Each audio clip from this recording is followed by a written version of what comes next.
সময় বদলে যায় জীবনের সাথে, জীবন বদলে যায় সম্পর্কের সাথে, সম্পর্ক কিন্তু বদলায় না আপনজনদের সাথে। শুধু কিছু আপনজন বদলে যায় সময়ের সাথে। হ্যালো এভরিওয়ান, আমি পিয়ালি আর আমার নতুন একটি ব্লগে আপনাদের সবাইকে ওয়েলকাম। কেমন আছেন আপনারা সবাই? আশা করছি আপনারা সবাই খুব ভালো আছেন, সুস্থ আছেন। আমিও কিন্তু ভালো আছি। যারা যারা আমার ব্লগে নতুন, অনেকেই নতুন দর্শক আছেন, তাদেরকে বলে রাখি আমি কিন্তু ব্যাঙ্গালোরে থাকি আর আমি ব্যাঙ্গালোর থেকে ব্লগ করি। ব্যাঙ্গালোরে আমার আসা যাওয়া প্রায় 13-14 বছর হলো, কিন্তু পার্মানেন্টলি থাকা 4 বছর। 13 বছর আগে যখন আমি ব্যাঙ্গালোরে আসতাম তখন গরম কী জিনিস সেটা কিন্তু বুঝতে পারতাম না, কিন্তু এখন ব্যাঙ্গালোরের ওয়েদার কিন্তু অনেকটাই বদলে গেছে। ওই যে বললাম, সময়ের সাথে সাথে সব কিছুই বদলে যায়, বদলে গেছে ব্যাঙ্গালোরের ওয়েদারও। আগে যখন আমার ব্যাঙ্গালোরে আসা যাওয়া হতো তখন কিন্তু প্রায়ই দেখতাম ব্যাঙ্গালোরে বৃষ্টি হতো, আর এখন তো বৃষ্টি হচ্ছে না, তাই দেখুন গরমও বাড়ছে আর কিন্তু জলেরও প্রচুর ক্রাইসিস হচ্ছে। এত গরমে আমার গাছগুলো প্রায় শুকিয়ে এসছে। এত রোদে আমার গাছগুলোর কি অবস্থা দেখেছেন? সকালবেলা একবার করে জল দিই, আবার বেলার শেষে আবার জল দিতে লাগে। ঘড়িতে এখন 3:30 মতন বাজে, তাতেই দেখুন আমার গাছগুলোর অবস্থা এত খারাপ হয়ে গেছে। তাই এখন প্রত্যেক দিন বলতে পারেন ওই বেলা 3:30-4টে নাগাদ আমি আবারও গাছে জল দিই। আর এখানে গাছে জল দেওয়ার সাথে সাথে কিন্তু মাম্মামকে আমি পড়তেও বসিয়ে দিয়েছি। এখন প্রায়ই মাম্মামকে আমি দুপুরবেলা করেই পড়তে বসে। কেন জানেন? সন্ধ্যা হলেই ওর খেলার মেজাজ উঠে যায় আর তারপরে পড়তেই চায় না। মাম্মামকে পড়িয়ে বেশ কিছুক্ষণ রেস্ট নিয়েছি, মানে ঘুমিয়ে পড়েছিলাম বলতে পারেন। দুপুরবেলা একটু না ঘুমালে হয় বলুন? ঘুম থেকে উঠে চলে এসেছি সন্ধ্যা পুজো দিতে।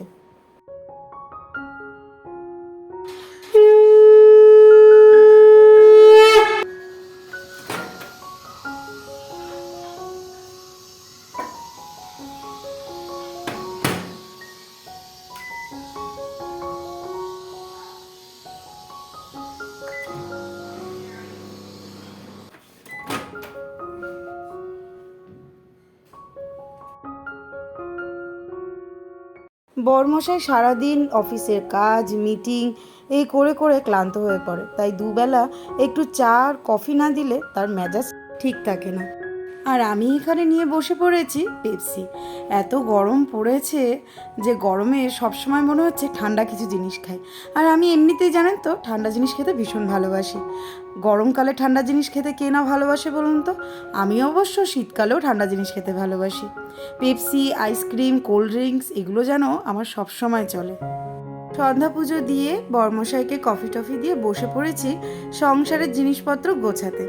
হ্যাঁ, সংসারের জিনিসপত্র গোছানো থাকে যদি আপনার জামা কাপড়গুলো সঠিক জায়গায় গোছানো থাকে। আর জামা কাপড়ই দেখবেন এলোমেলো করে রাখলে কিন্তু তখন ঘরটা আর সুন্দর গোছানো দেখা যায় না। তাই প্রত্যেক দিনের জামা কাপড় প্রত্যেক দিন গুছিয়ে রাখতে হয়। আমিও তাই করি, প্রত্যেক দিনের জামা কাপড় প্রত্যেক দিনই জায়গা মতন রেখে দিই। আর দেখবেন বাচ্চার ঘরে জামা কাপড় যেন একটু বেশিই বেরোয়। আমার আবার রোজকার জামা কাপড় রোজকারই কাচা হয়। এক তো শান্তিরানি এসে কেচে রেখে দিয়ে যায়, আর দ্বিতীয়ত ওয়াশিং মেশিনে জামা কাপড় প্রায় কাচা হয়। যেহেতু মাম্মামকে আমি আজকাল দুপুরবেলায় পড়িনি, তাই সন্ধ্যাবেলার কাজকর্মগুলো কিন্তু অনেকটাই হালকা। তার উপরে রাত্রিবেলায় আমার থাকে না রান্নাবান্না, একবেলাই রান্না করি দুপুরে আর রাতের জন্য। জামা কাপড় গোছানোর পর অনেকটা সময় আমার মায়ের সাথে একটু কথা বললাম। আসলে সকাল থেকে এত ব্যস্ত থাকি, আর মাও নিজের সংসারে এতটাই ব্যস্ত থাকে যে ফোনে সেরকম কথা হয় না। তাই সন্ধ্যাবেলায় একটু সময় পেলে মার সাথে একটু কথা বলে নিই। মার সাথে কথা বলার পর তারপরে চলে এসেছি ছেলে মেয়েদের খাওয়াবো।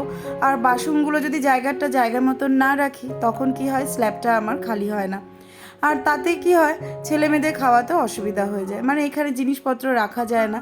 তাই ভাবলাম বাসনগুলো গুছিয়ে রেখে ছেলে মেয়েকে খাওয়াতে বসে যাব।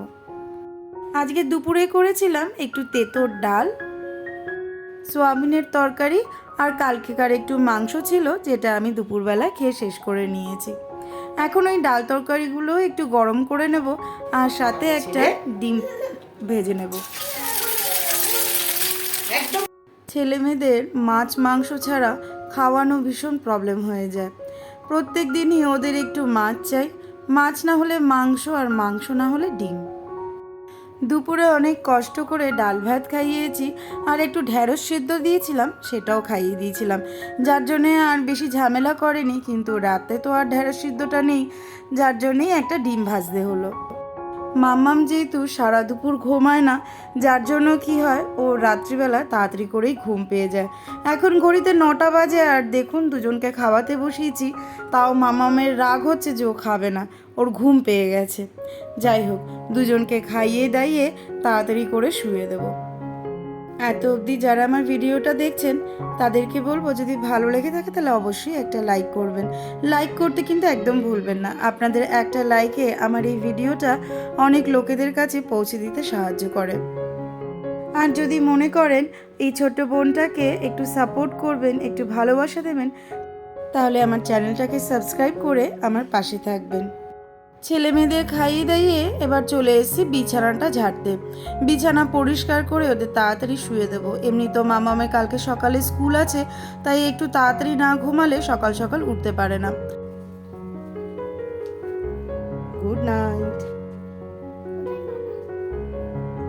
পাপা, গুড নাইট, গুড নাইট।